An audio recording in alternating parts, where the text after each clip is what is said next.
Police funding. Actually, Labour's position in the run-up to that spending review, Andy Burnham was arguing for a 10% reduction in the police budget. So it is very important that we retain police resources. You need more than that. We get resources into our security services. We have budgeted for 20,000 policemen. You might like to write these figures down, Diane. That will cost about 1.3 billion, which we've costed. Right, but it's not just about that. It's about 23,000 jihadists now in Britain who've either been under surveillance now or in the past. What has to happen is people are amazed that, for example, the attacker in Manchester can go out of the country and then come back in and have an attack. There is obviously a lack of will. We've got to have a proper border force. Right. We would have 4,000 more people in the border force. I don't know whether it's 23,000, but there's certainly talks of 500 active investigations, 6,000 people who should be on a list.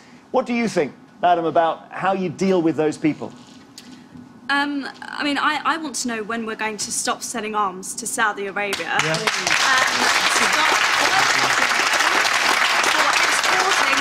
Terrorism all around the world. I think that's our biggest issue here. I mean, President Trump is curtsying to the Saudis and making an absolute fool of himself, and we're America's biggest allies. They're laughing at us. OK. This gentleman here with the beard, just in the second row back. You say what you think should be done. Remember, we're talking about wider measures to stop terrorism that go beyond police numbers, which we discussed. Well, I mean, going beyond police numbers, I mean, well, the point is about this bomber, he was a Libyan. I'm Libyan heritage as well. And I can tell you that a real problem is to do with foreign policy. I'm not saying this.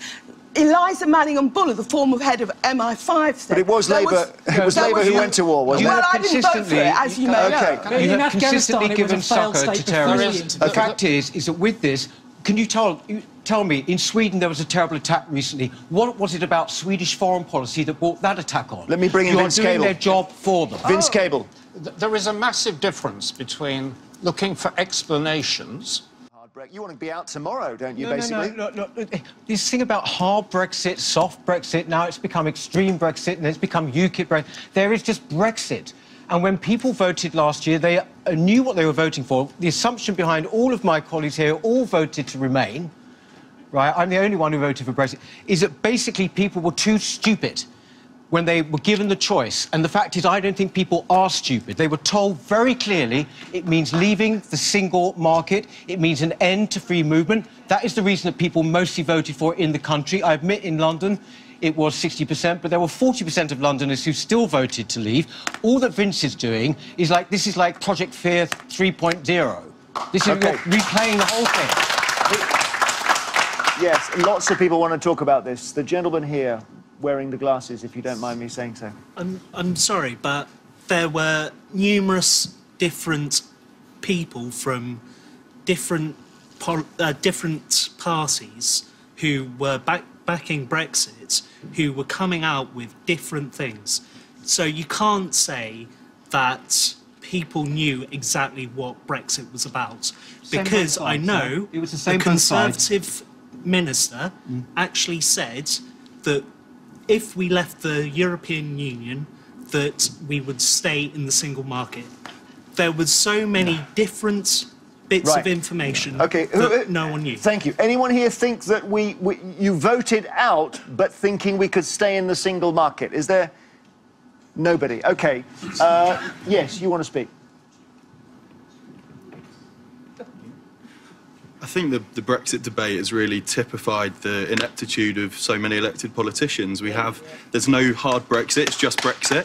What does that mean? Red, white and blue Brexit? What does that mean? It means controlling our own borders. It means controlling our own laws. It's all the things that people voted for, very clearly. Until the countries that you want to make trade deals with say, well, we want visa access for our people. You have no strategy. None of you on this stage have a coherent strategy. And that's what affects Londoners, and that's why we're at risk. OK, this lady here, what's your question? We were also told it meant... 100,000. Let me bring... We've been paying that off for years, that property. And weren't the Conservatives and other parties encouraging us all to be aspirational and to own our own homes in order for them to take it back from us almost in their entirety when the person died? Let me bring in some others. It will not be taken back from you. Let me bring... No way that you can unspin this. This was a humiliating U-turn you've done, and also it shows that the nasty party is still well and truly alive. And the fact is, it is appalling, because the fact is we haven't taken social care for the elderly seriously enough. What we are talking about in my party is putting 1.2 billion purely into social care. We want to integrate the National Health Service and social care, and put 1.2 into social care, which we will take from the hugely inflated foreign aid budget.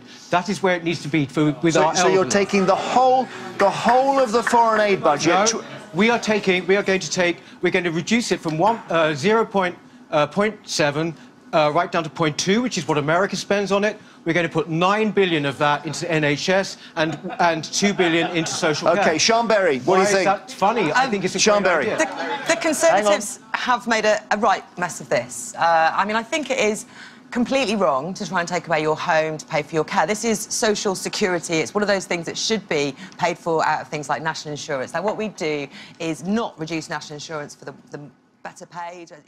You didn't, frankly, have the balls to put country before party.